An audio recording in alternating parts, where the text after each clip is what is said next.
Going to call to order the Town of Telluride, Colorado Special Town Council meeting. It is Friday, February 6th, 2026. It is 10:01 in the morning. We are in person here at 113 West Columbia Avenue, as well as online. First thing to address is roll call, starting to my right. Maria Stark, Kristen Bermakoff. Ashley Von Sprecken. Dan Enright. Yep. And we have Roll Ellen call. 11 on online. Thanks for jumping online, Ellen. Appreciate it. And myself, Teddy Erico.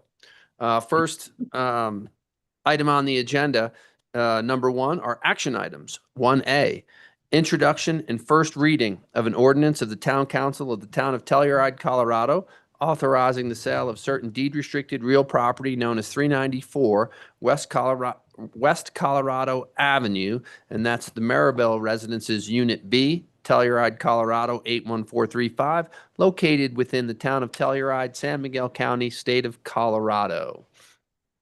And we have Allie online to present. I see her hands raised. Good morning, Town Council. Can everyone hear me? Yep. Okay, great.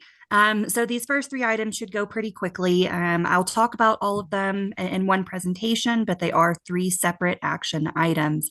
This is, each one of these is the introduction and first reading of an ordinance to sell each one of the three units which were chosen to be sold by lottery at last Friday's lottery. Two of the three units are currently under contract. The remaining unit is anticipated to be under contract by Monday. This is the first step, which would allow the town to continue with the process of actually selling these units following the lottery results. This is for the Mirabel Residence, which was a Tier 1 one-bedroom unit, the White House Unit 3C, which is a Tier 2 two-bedroom unit, and the Entrada Unit H, which is a Tier 2 three-bedroom unit. And I'm happy to answer any questions should you have any. Great. Allie, thank you very much. Anyone from council have any questions for Allie? Since this is an action item, is there anybody in the room for comment on any of the first three action items, 1A, 1B, 1C? Seeing no one in the room, Tiffany's, anybody have their hand raised online? Unless there's any further discussion, I would entertain a motion starting with 1A. I move to approve on first reading an ordinance of the Town Council of the Town of Telluride, Colorado, authorizing the sale of 394 West Colorado Avenue, also known as Maribel Residences, Unit B, and direct the town clerk to set this matter for a public hearing on second reading of the same to be held on February 24th, 2026. We have a motion from Dan and a second from Ashley. Dan, how do you vote? Dan, yes. Ashley, yes. Maria, yes. Kristen, yes. Elena, yes. And Teddy, yes. Action item 1A with the Maribel Residences Unit B is approved unanimously. Unless there's any questions for 1B from council or further discussion, I would also entertain a motion for 1B, which is in regards to 147 South Tomboy Street, White House Unit 3C. I move to approve on first reading an ordinance of the Town Council of the Town of Telluride, Colorado, authorizing the sale of 147 South Tomboy Street, White House, Unit 3C, and direct the town clerk to set this matter for a public hearing on second reading of the same to be held on February 24th, 2026. Second. We have a motion from Kristen and a second from Dan. Kristen, how do you vote? Kristen, yes. Dan, yes. Maria, yes. Ashley, yes. Elena, yes. And Teddy, yes. White House Unit 3C is approved unanimously. And that brings us to action item 1C, which is in regards to 295 South Mahoney Drive, Entrada Unit H in Telluride. And unless there's any further discussion from council, I would entertain a motion. I move to approve on first reading an ordinance of the Town Council of the Town of Telluride, Colorado, authorizing the sale of 295 Mahoney Drive, Entrada Unit H, and direct the town clerk to set the matter for a public hearing on second reading of the same to be held on February 24th, 2026. Second. We have a motion from Maria and a second from Kristen. Maria, how do you vote? Yes. Kristen, yes. Ashley, yes. Dan, yes. Elena, yes. And Teddy, yes. 1C, the approval of Entrada Unit H is approved unanimously. That brings us to action item 1D, consideration of approval of a letter of support for the Town of Mountain Village Community Resilience Plan. And Darren Graber is here to present. Is he? I'll online? go through it, and if Go. you have questions, we'll have Darren help, but maybe you won't No have problem. questions. No Come on up. So this is a letter of support for council to review and approve, which will then go to the Mountain Village Town Council on their meeting for February 19th. It's our letter of support toward their community resilience plan, which focuses on strategies and actions in building energy, renewable energy, transportation, waste, and natural resources. And of course, for us, we support this because it goes with our work through our climate action plan, as nothing we do is independent, but more regional and beyond. So with that, I'll leave it to you. Great. Zoe, thank you very much for that executive summary. Darren's sitting in the hot seat over there. Darren, do you have anything to add? No, that was a good overview, and this is a plan that has a carbon neutral GHG emissions reduction target. That's similar, not exactly the same as ours, but like Zoe said, efforts in both towns will help each town in the region achieve its GHG reduction goals. So Awesome. Darren, thank you very much. Anybody from council have questions for Zoe or Darren? Seeing no questions, is there anybody in the room for public comment on this action item 1D? Seeing none, Tiffany, is there anybody online? Can you double check?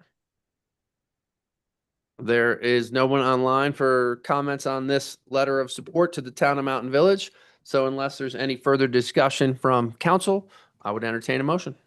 I move to approve a letter of support for the Town of Mountain Village Community Resilience Plan. Second. We have a motion from Dan and a second from Maria. Dan, how do you vote? Dan, yes. Maria, yes. Kristen, yes. Ashley, yes. Helena, yes. And Teddy, yes, it is approved unanimously. Darren, thank you Yeah, very thank you much. very Zoe, much. thank you.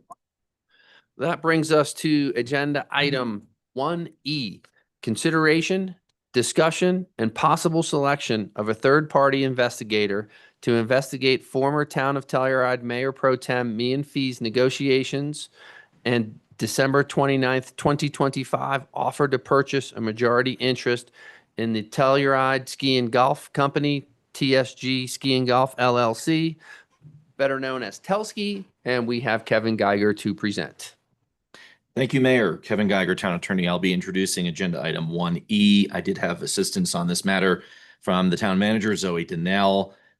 We have a memorandum that made it into your packet yesterday. Sorry that it didn't make it earlier last week, but we were finalizing a number of details on the information that was provided to you.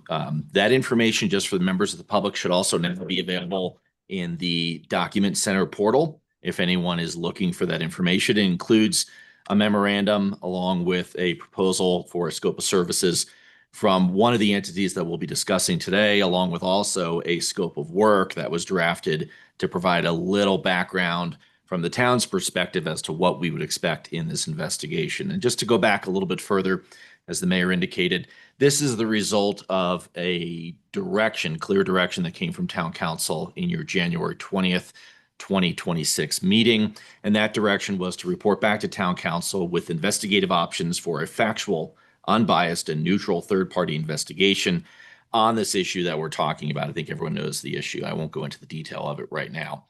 We were able to provide initially have provided to us 4 recommendations for investigative services. When I started reaching out to those 4 recommended, excuse me, those recommended entities, at least one was not able to do the work in a timely fashion because of prior commitments that they had already had.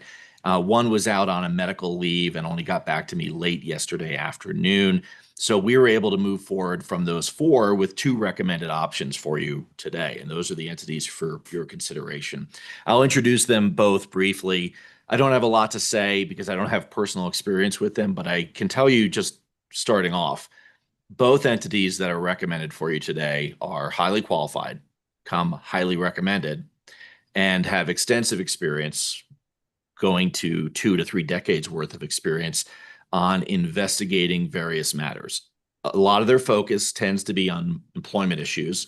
That's not directly what we're looking at here, but a number of these entities, the two entities, they also branch out from employment law options to broader investigative topics. For instance, the one entity has been involved in a rather high-profile investigation dealing with the Colorado Supreme Court and some contracts that were let by the Colorado Supreme Court and the judicial branch several years ago that were probably, I'll just say that we're under public scrutiny. So it's not just employment issues. It turns out a lot of investigations happen in employment context and employment-related matters. So the first entity is an entity by the name of Employment Compliance Solutions. It's a smaller entity and has two attorneys that are involved. The first attorney and the main principal partner is Julie Pate, and her associate is Jackie Ruppel. But again, both are attorneys in Colorado. And Ms. Pate in particular has been doing investigative work for close to 3 decades. Again, highly recommended by our litigation contacts in Denver, where we initially received some recommendations. The hourly rate, if that's a consideration, of course it should be, is a little lower of the two entities that we're looking at, coming in at $350 an hour. Not unexpected for high-level Denver, either investigative or litigation-related employment. The second group is a larger group called Investigations Law Group. Very well-known, very mainstream, and extensive experience in Colorado, again, going on 2 to 3 decades of experience on investigative matters. This is the entity, they go by the acronym ILG. This is the entity that I mentioned that was involved in some of the work on the Colorado Supreme Court reviews. They, I think, have also provided to you, and it was included in the packet, an overview of some other high-profile client matters that they have worked on. They come in a little bit higher, between a rate of $395 and $420 an hour, and that depends on which level partner you have working on an issue. We would envision for this issue at least 2 to 3 different individuals would be involved in the investigation. I also mentioned, and they've provided, that they do a majority of their work for governmental entity related investigations. Somewhere between 50 and 75% of their work is made up from government investigative matters. They've also provided to you some additional detail that made it into the memorandum as to what a impartial third-party investigation is. It's very consistent, I think, with what we put in our scope of work and scope of services. But you might want to take a look at that. I also provided websites to both entities, and hopefully you had a chance to review that, because I do think there's some interesting information and, again, background on the various matters that these two entities have worked on. And then finally, in the packet, we have prepared, and thanks to Zoe for assisting with this as well, after my initial draft, we have prepared a scope of work for the investigation. Again, that's about a 2-page document at the end of the packet materials. We're not asking town council to approve it. You don't need to do that, but we do want you to have advance notice of it. And if you have any questions or comments or want to add substantive suggestions to it, of course, that would be welcome. But it's just to kind of get out for whatever investigative firm you select today, if you do select one today, a little background and an understanding of what we expect to occur during this investigation. Again, these are neutral third parties. They have no vested interest in the outcome of the proceeding. In fact, they will have little contact with anyone at the town of Telluride once this is set in motion. They will have the background information from the scope of work. There may be a list of contacts that may be provided because we have that information readily available in terms of phone numbers, emails, things like that. But other than that, once this ship sets sail, it will be an independent ship and will have very little communication back to the town until the very end, when a verbal and then written report will be provided to you. So I think that's enough to get you going. I don't think there's anything else to add at this point, Mayor, but hopefully that was helpful in moving you in a direction to have a substantive discussion on this issue. Great, Kevin, super helpful. Thank you very much. I think there's a first question that we need to ask before we move forward. We know that the town of Mountain Village is doing an investigation. Have they contacted either one of these two firms, and are they being considered? Well, so I am not aware of who Town of Mountain Village has reached out to. I've had very limited contact with any entities or individuals up there, but I know that they are engaging in this effort. I am certain, but I can confirm it later today if you make a selection. I am certain that if either entity had been contacted by Mountain Village, they would have indicated that to me. What I can also share with you is that both investigative entities, when we discussed Mountain Village, you may recall, just to go back, my understanding is Mountain Village first was not going to do the investigation and then they wanted to do it. And in wanting to do it or moving forward with it, they didn't want to do a joint investigation with the town of Telluride. They wanted to do their own, but they did express a willingness to have their investigator share information with our investigator. I can tell you both entities that I've talked to have indicated that that would not be their preferred course of action, that they may at times just, there might be a reach out there to just see if there's any contacts that we've missed, but they would not be sharing results of an investigation during that process. So I will confirm, if you select someone today, I will confirm that they have not been contacted nor engaged by the town of Mountain Village, but I'm certain that would have come up before. And again, I have had detailed discussions with both entities on this issue. Great. Kevin, thank you very much. First thing I'd like to discuss first is if anyone has any comments on the scope of work. And then once we get through that, then we'll discuss our preferences for the selections offered, neither of them, and go from there. So first topic, and we'll take council discussion first before we open up to the public, is scope of work. And Dan, you had your hand raised. Thank you. Yeah, and thoughts, and would love to hear your response because there is a bit of a question in there. And I'll start with the preface that, as we stated in the last meeting on this topic, part of the purpose in my mind is confirming what we believe here among council and what I personally believe, that no other elected official and no other town of Telluride staff member was at all involved in this. And my question is whether or not we feel that the scope of service is sufficiently broad enough.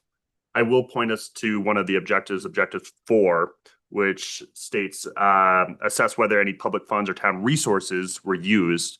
In my mind, I do believe that resources would be inclusive of staff time and staff effort. So I think that we're covered there, but I just want to confirm that because, again, I do want to make sure that that purpose of reassuring of the public of the neutrality or the uninvolvement of the rest of town of Telluride elected officials and town staff is demonstrated. So I'm just making sure that that, in your mind, helps achieve that purpose. And if that's not the case, and if we find out otherwise, then please, then that's of course, then that is great too as well. But I just want to make sure that this scope of service feels sufficiently broad enough that whoever is hired has that ability to look not just into Ms. Fee's actions, but if and should there be other actions by other related entities, that is able to be obtained by them as well. Yeah, I think it's a good point for number 4. We can just include a reference, town resources, comma, including any town staff. I think that's a good clarification. I think some of this is addressed previously in the statement of purpose, where we're trying to distinguish between the actions taken in an individual capacity and those taken through or appearing to be taken through official town process. So I think it's there, but I don't mind enhancing it a little bit. I think it's there, but I think the enhancement would help prevent any misgivings or any fears in the future. So Sure. It's better to take care of it now. Great. Thank you, Dan. Any other questions for Kevin or on the scope of work? No. And Kevin, I'll just ask really quick. Do you allow the firms that you interviewed to comment on the scope of work, to kind of offer their opinions as professionals in this field? I have not yet shared it with them. Okay. But it would make it to their attention should you select one today. And again, this is not something council's approving. So if they indicated that they wanted clarity on an issue or additional detail in some way, I think that would be appropriate. I wouldn't anticipate that. I mean, they have some knowledge. I think they've looked into some of the media reports on this, Sure. which, by the way, are extensive. just when I Google things, things come up, and and both entities were aware of this issue, but they didn't have all the details. So I did provide them with a kind of my version of a factual overview of this during our discussions. Great. I like the strategy. I don't think we need to micromanage the scope. I just want to make sure we all had the ability to comment on it. Any other comments from council on the scope of work? What I'd like to do is if anyone in the public has seen the packet and read the scope of work, if they have any comments on that, because we want to make sure we address what's important to the locals. For just the scope of work, Might not have seen it. but it's been posted, right? Yes, It is posted. So it was posted yesterday at about noon. yeah, so it is posted. And so if anyone saw it, great. I mean, you can always comment to us by email. So please feel free to do that. If you didn't have time to read that scope of work for the investigation that is currently on our website, please feel free to email any one of us. We'd love to hear your comments on it because if we choose one of these two firms, we've got time to adjust that scope of work. But that being said, if there's someone in the room that has read the scope of work and has comments on it, we'd love to hear from you. Is there anybody in the room that would like to discuss the scope of work?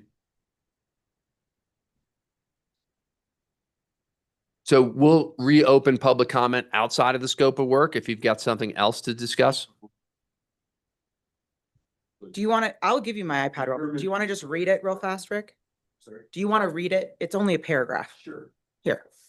You want us, we can read it onto the record if, No, it's online. I don't want to get into that. I mean, I know it was relatively quick in terms of Make sure posting it online, but I feel that that's still enough time. Ashley. If, for our meeting, it's almost, 22 hours is enough time, but we're still giving the opportunity for anyone to comment to us, whether it's Zoe, any council member, Kevin, you can comment to us directly and see if there's anything that is in there that you'd like to see added. And that's, and I'm kind of beating up that point a little bit, but I want to make sure everyone has the opportunity and for our constituents to say, hey, you missed this. We really want to make sure this is covered kind of thing. And we think we did a good job. And Kevin and Zoe, we think you did a wonderful job with the scope, but you never know when you miss stuff. And just as a reminder, because it might be a little confusing for the public,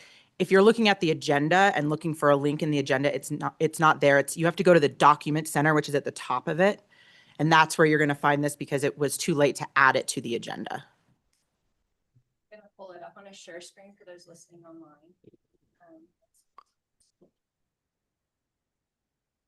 This way. Great. And again, if you haven't read it and you want to take your time, there's still time to comment. I don't want this to sound like if you don't say anything right now at this time, that we're not going to listen to you. You've got time to read it, digest it, and email us. That being said, Rick, you got to come up to a microphone if you've got something to add. State your name for the record. My name is Rick Silverman. I live at 308 North Willow Street. Ashley, thank you for bringing me up to date. I would like to speak to the scope of the investigation that you contemplate and advocate that you go wide and deep. I understand the desire of a council to want to get beyond this, to try not to have entrails lingering all over the landscape, but I think that this is not a simple kerfuffle, and the council would be well advised to be worldly about this, which is to say that you have reason to believe that there are threads that litter the current political dialogue, that the actions that ought to concern you, certainly have concerned me, extend far beyond the particular gathering of 3 people in California. The behaviors of your former councilwoman have raised serious questions. I first began to encounter it during the battle when she was identified as the spokesperson and the expert on behalf of the gondola. That stuff matters because it continues to run through the course of all the decisions that you're making. And to that end, I would encourage you, without knowing what discussions may have taken place previously amongst yourselves, that you allocate sufficient funds so that whatever body you choose to conduct this investigation really has the opportunity, the time and the latitude to go wide, that they take the extra time because they're getting compensated for it to make the additional phone call, to read additional documents, so that they and you are secure that you've really put bright lights into areas that are, in this case, shrouded in darkness. And I emphasize the importance of doing so now because, as Kevin indicated and Dan essentially intimated as well, this is no longer something that is just behind the walls of the San Sofia. This has already gotten a great deal of national attention. And when you've got issues of money, sex, all of these things that the press and the public tend to address, you have the potential, and I think in this case, almost the assurance that you'll have some other national reporters stumbling in here because Telluride is a sexy story. People like it here. It's fun to play with things, and we've given them some grounds.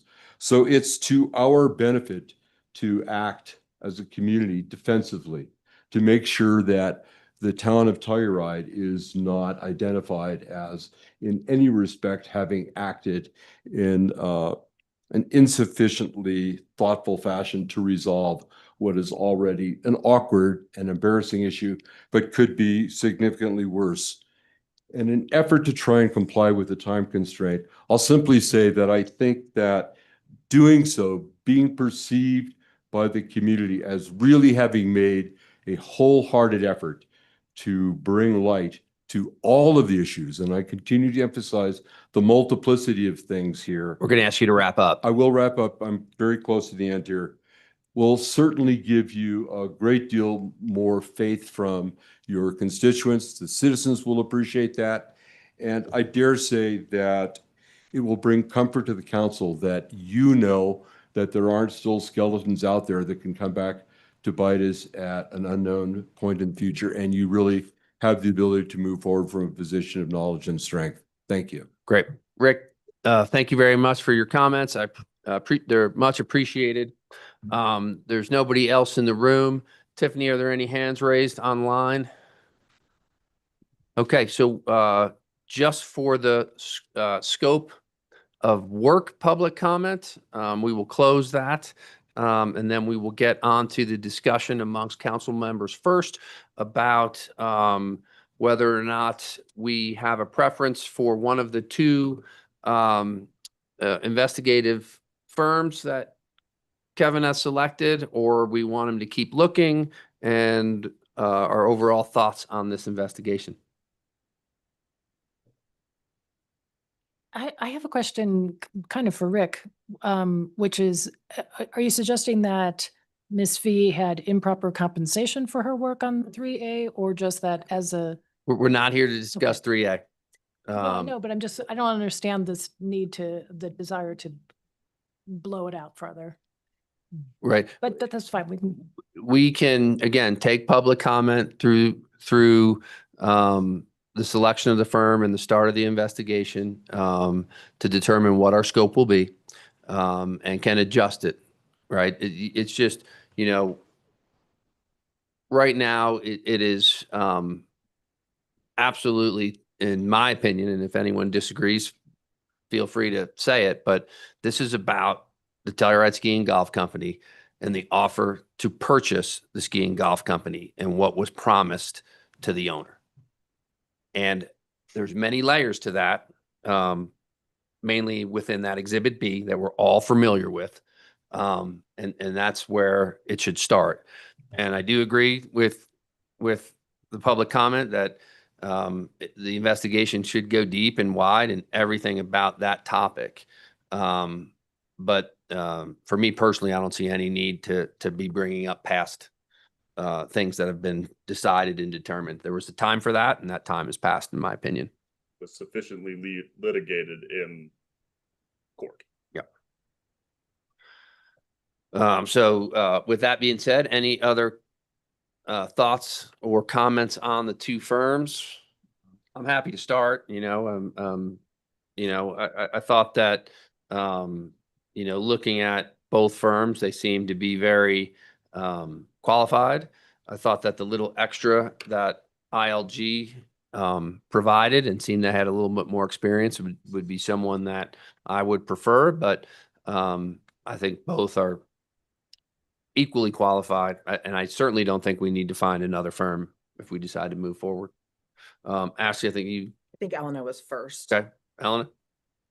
Yeah, I'll kind of echo what Teddy said. I think both of these firms are great options. I don't think we can make a wrong decision here, but I was a little bit more impressed with ILG, and something that felt different about that firm is kind of the robust team that we would be getting. I know we have a few of their uh, partners or investigators on our case, but I think just having the resource of sort of a deep bench of specialists and professionals that they can pull information from or get assistance from felt like we were getting a little bit more from that firm. And their experience seems like it is more specifically aligned with what our needs are. So without considering the difference in price, because I don't really think that that should be the basis for our decision here,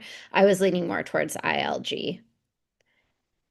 Great. Thank you, Elena. Ashley? I also was leaning towards ILG. I think Elena touched on it, but specifically, it looked like, based on the information that they presented to us, which I thought was great, that they've worked with some very, high profile in the news type of investigations. And I appreciated that, because to Rick's point, I think that, Telluride is kind of a juicy story and people always want to hear about it and talk about it. So their experience working on investigations in a similar light to me really stood out. And it seemed like they have plenty of expertise in government level investigations. And that also for me, it seemed like a big checkpoint. So based on these two, like I said, I think both were excellent. I think that they both looked very reputable. Reading the websites and their descriptions both looked great. But I think for this particular thing, because of the high profile nature of it, I would go with ILG as well. Great. Ashley, thank you. Dan, I know you had your hand up. Thanks. Yeah, I think my thoughts are somewhat similar to everyone. I do believe that either candidate is strong and would do a very fine job.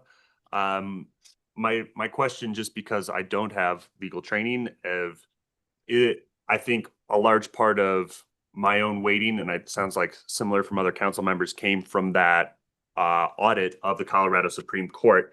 And I just wanted to hear if you had any thoughts on context on that, Kevin, is that right to put so much weight on that investigation? Because I just don't have much experience to contextualize it. It looks impressive. It looks impressive, exactly. Yes. Yeah. But it's just hard for me to say, not being a lawyer. So that issue received a lot of attention, and it was high dollar contracts that were at issue, multi-million-dollar contracts. There were some allegations of improper bidding, improper vetting, things like that. It also involved who at the time was the sitting Chief Justice of the Colorado Supreme Court, which is not an insignificant position. I think you understand kind of the political and governmental consequences of things like that in that nature. So yes, but there is the old phrase, you're only as good as what you're doing right now. But ILG is an excellent firm. Employment Solutions is an excellent firm. You're, I think, exactly correct in the assessment that you will be well served by either.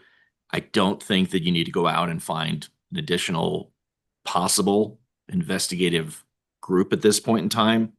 I might have asked an impossible question. Apologies. That's okay. I mean, what I can tell you is the record of ILG is impeccable. And I don't have that same knowledge. I've known about ILG for years. We've never been in a situation to need their services, which is good. I have not known about Ms. Pate, but she comes with some of the highest recommendations as well. Thank you, Kevin. I hope that helps. It does. Great. Thank you. Kristen and Mario, we haven't heard from you. If you have anything to add, and if you don't, that's fine too. Yeah, Elizabeth Rooney got me at Nancy Drew. I myself also read most of the Nancy Drew books, probably almost all of them.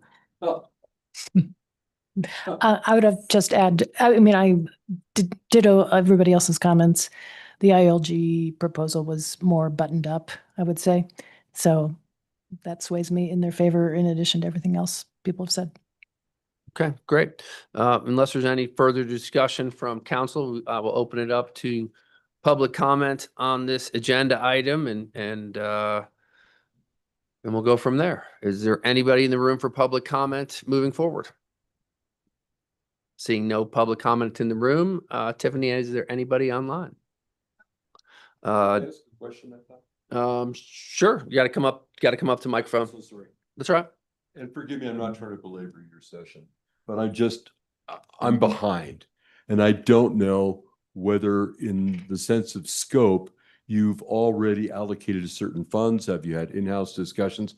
Because it's the amount of money that you choose to spend, which sends a cardinal signal to whichever organization you ultimately anoint as to how far they go, the amount of scholarship they're willing to expend to produce the results you want. So I'd love to know if that's going to take place in another hearing, and how those instructions to this firm are manifest.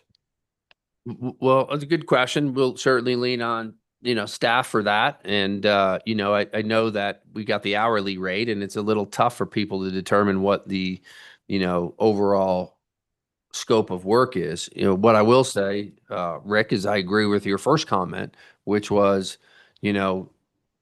getting the investigation done in the proper way should outweigh the budget item.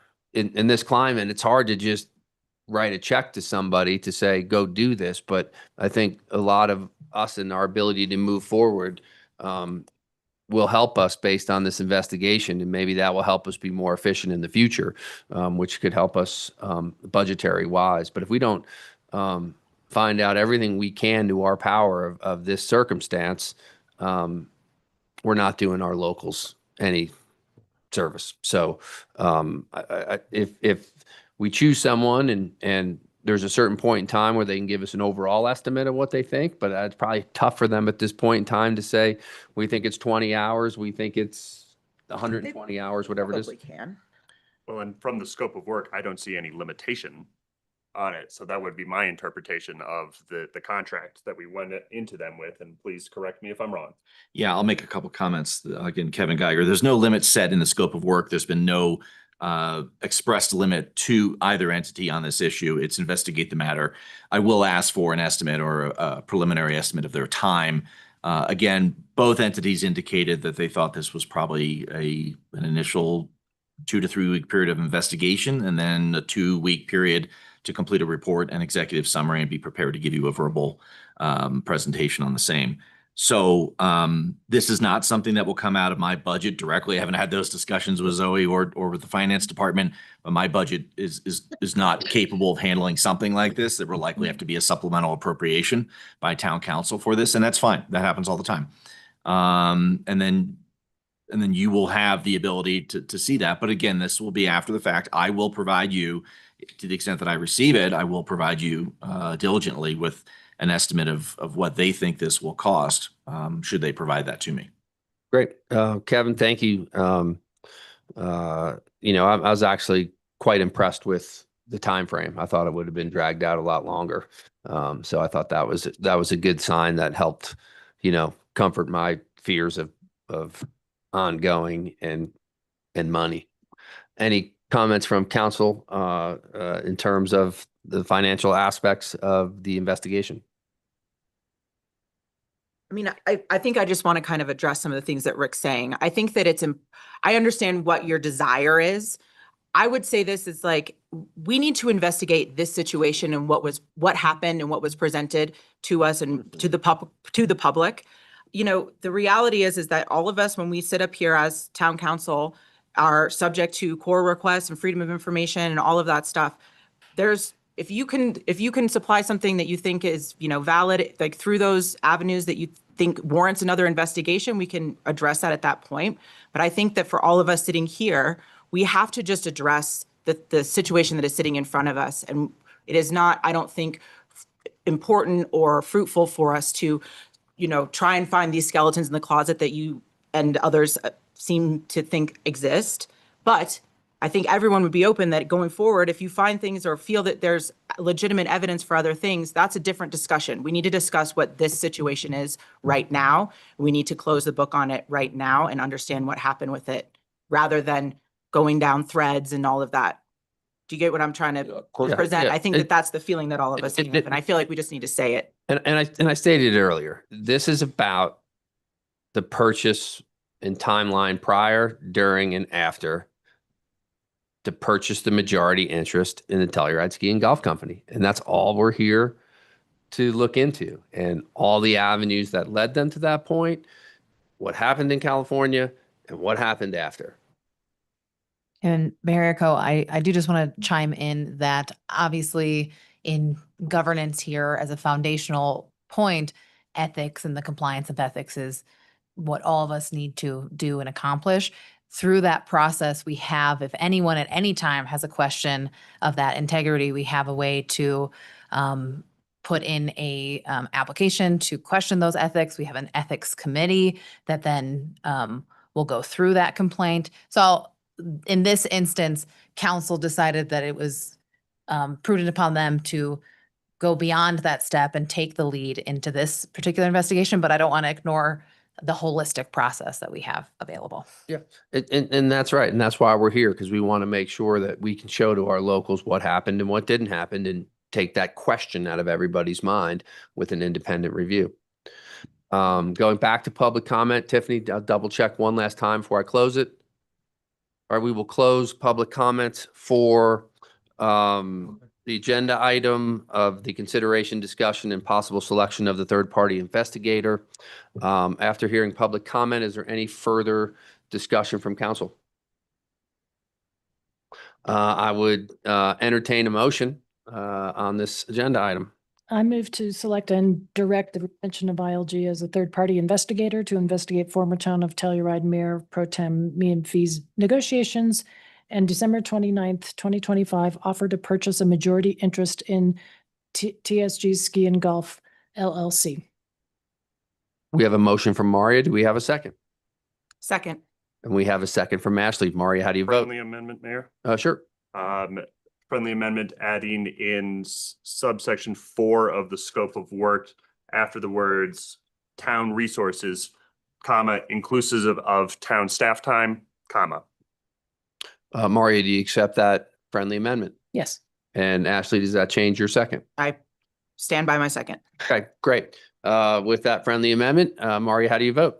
Maria, yes. Ashley, yes. Kristen, yes. Dan, yes. Elena, yes. And Teddy, yes. It is approved unanimously to hire that firm to do the investigation. Kevin, thank you very much for the presentation on this, and we will move to our last agenda item, 1F, discussion and decision as to disposition of town council vacancy appointment by town council by special election. We have Tiffany Kavanaugh and Kevin Geiger to present.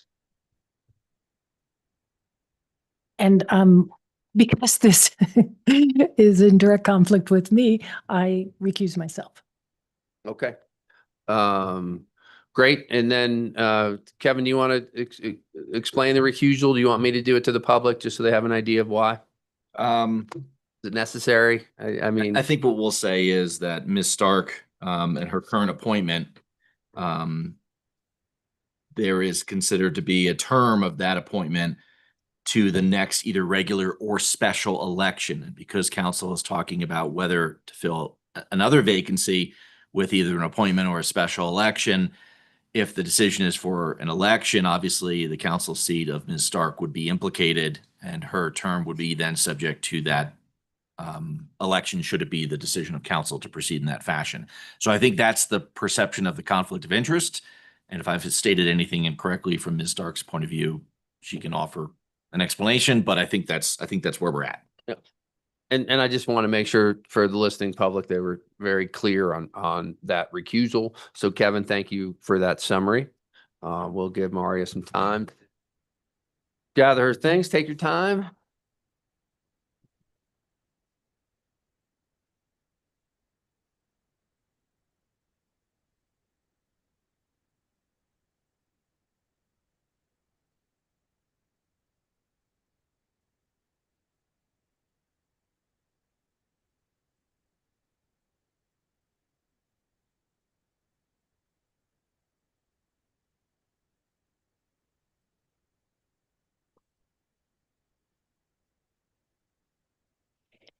Okay, with that taken care of, we can get into the discussion of what we're going to do, appointment or special election. And does anybody want to start? It's like deja vu. Yeah. Yeah, I mean, Tiffany, do you want to introduce it? I mean, it's pretty, it's we've pretty been to this movie.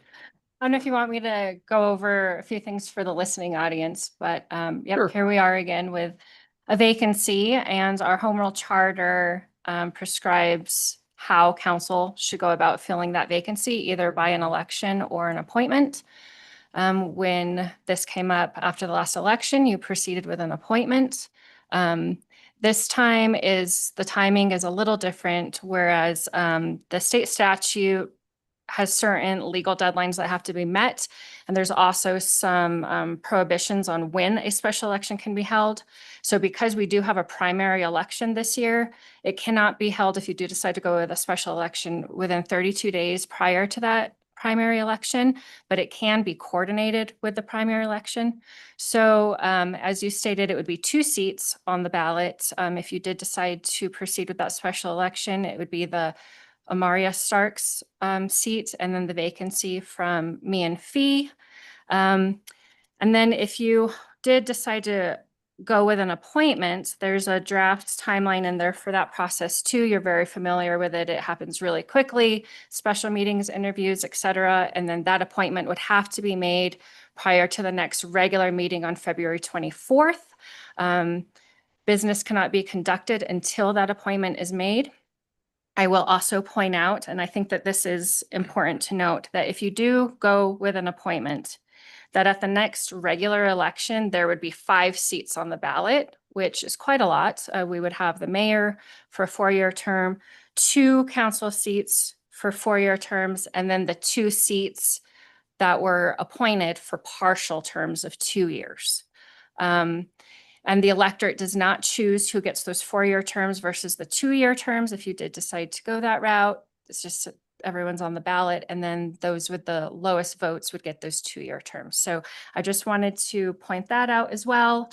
The nomination, going back to the special election, the one thing that I noted in the staff memo was that the state statute prescribes when those nomination petitions can be circulated. If we're looking at the June 30th primary election, which would be my recommendation because it does save significant money, staff time. It's also less confusing to the electorate because they are used to our elections being coordinated with the county. That nomination petition period would open March 31st and go through April 20th. So it is primarily in April. However, I will note that only 25 signatures is required to get on the ballot. So it's really not that cumbersome. I think it could be done if someone really wants to run for council because it does open March 31st. So kind of bounced around there, but those are considerations this go around. And staff recommendation on this would be for a special election, June 30th, or the appointment process. Great. Tiffany, thank you very much. Kevin, do you have anything to add? No, it's a thorough review and introduction. That's right. Great. Thank you for that summary. We've been through this discussion not that long ago, and here we are again, but would love to hear any of council's thoughts. I advocated last time for a special election, and I will do similarly here, that I think that it's the most democratic process going forward. And I think particularly with the, the current climate that we're in, I think allowing people to feel like they're getting their voice to be heard on who fills fills a seat, and then potential election or reelection of the other seat, I think is important. So I would back the staff recommendation to do the special election coordinated with the county in June.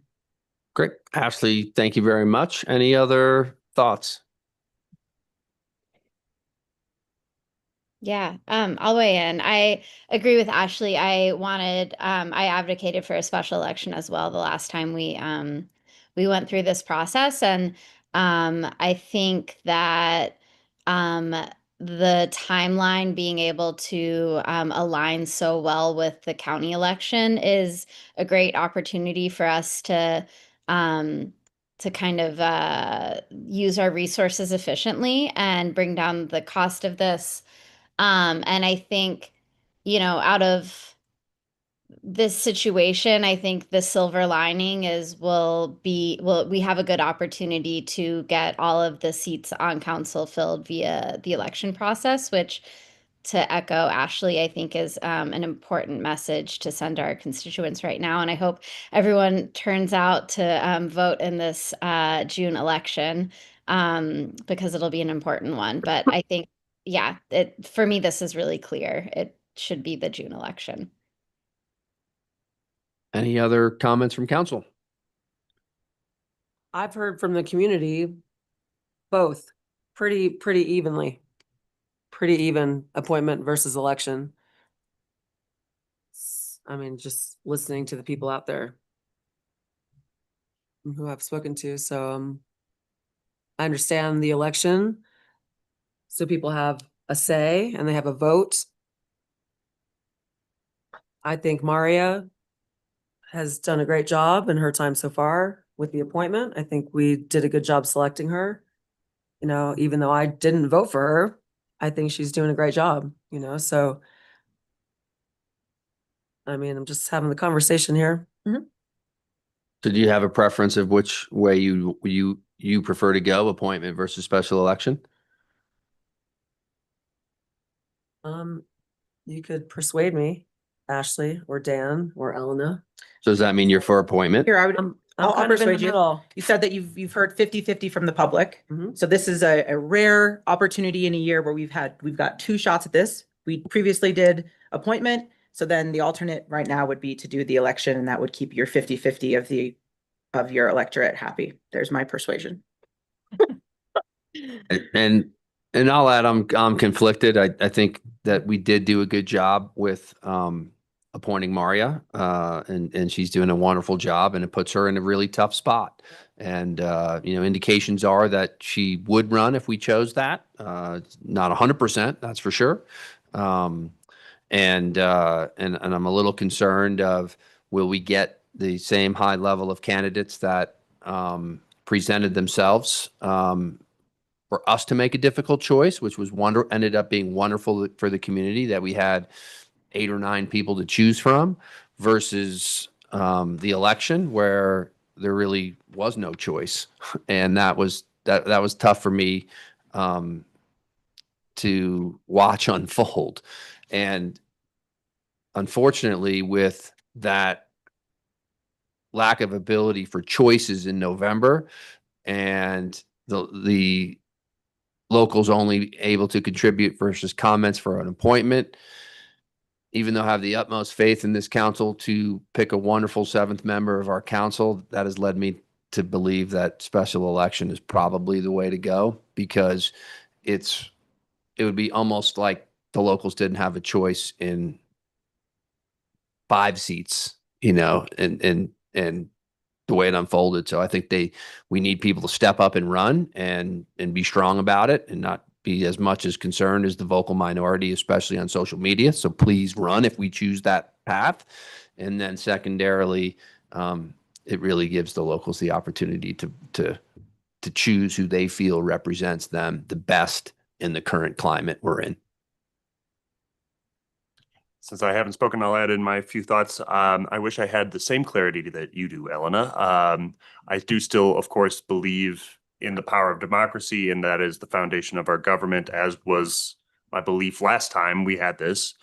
But as you'll remember, Elena, when the circumstances are such as they are, there was enough compelling evidence for me at that time to change to do an appointment.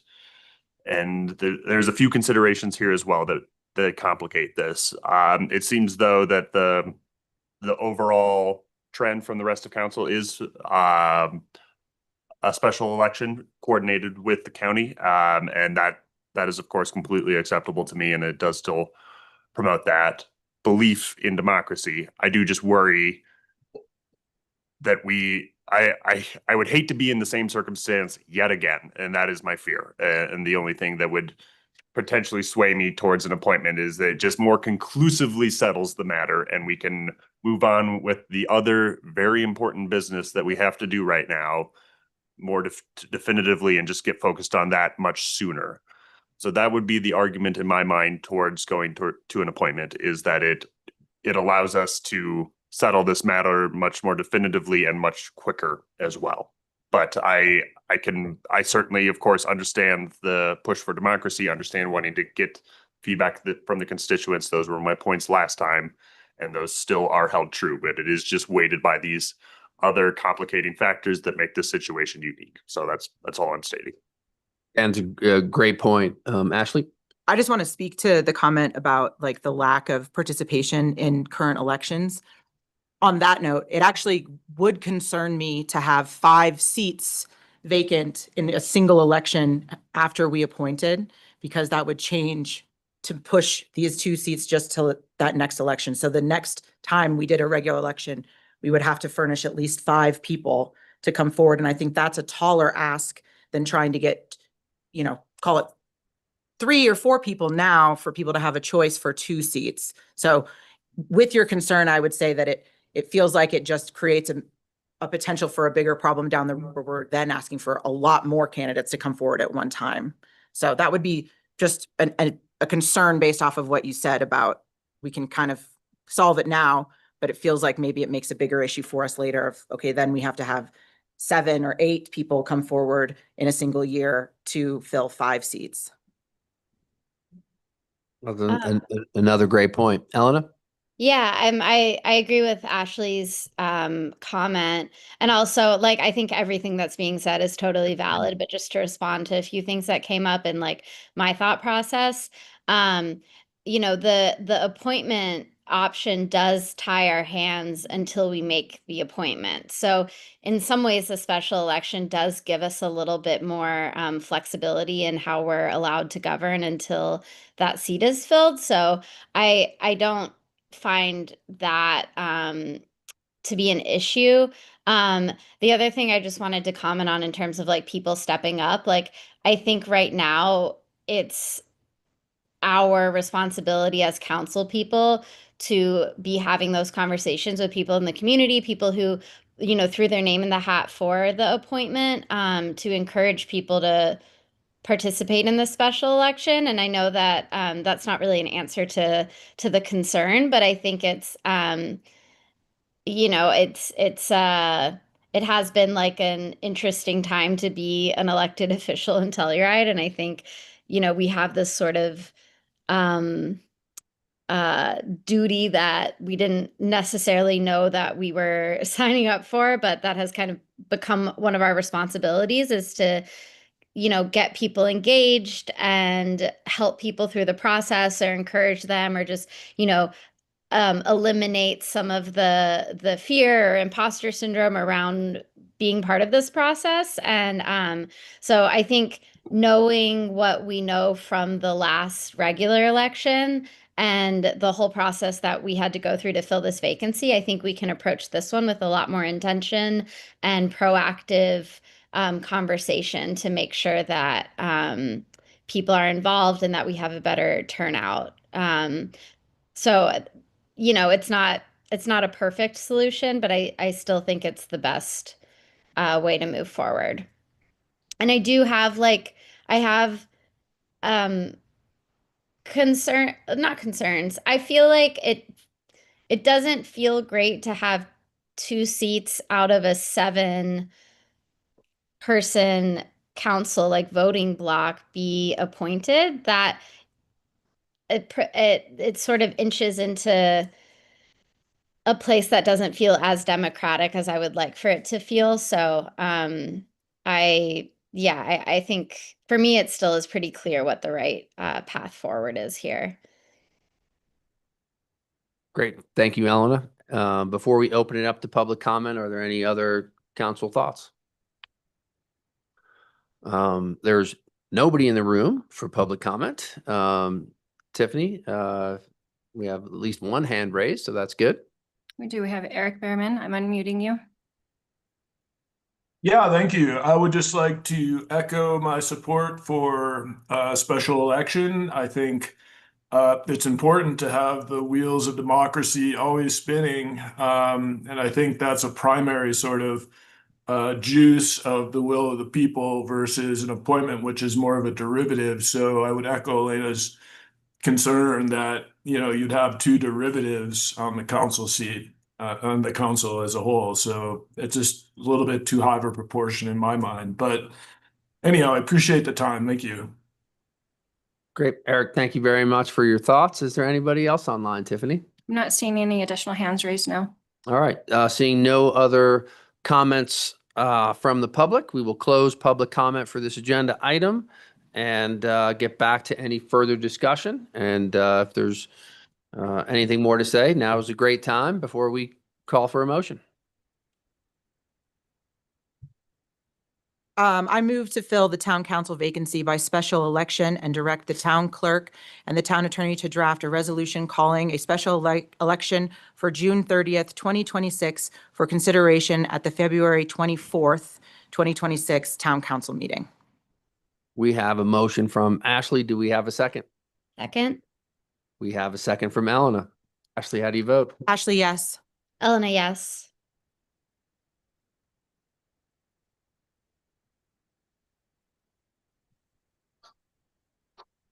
I'm pondering. Listening to what you're saying. If it makes it easier, Dan, yes. Kristen, yes. Teddy, yes. It is approved unanimously to go to special election. That brings us to adjournment by mutual consent. Would like to give a special thank you to staff for accommodating this special meeting, as well as my fellow council members for making the time, as there's some very important topics today. Again, please feel free to contact us if you have any comments on the investigation, that agenda item that we had closed previously. We're happy to hear any comments you have. Email's probably the best way to put it on the record. And with that, we're adjourned. Thank you.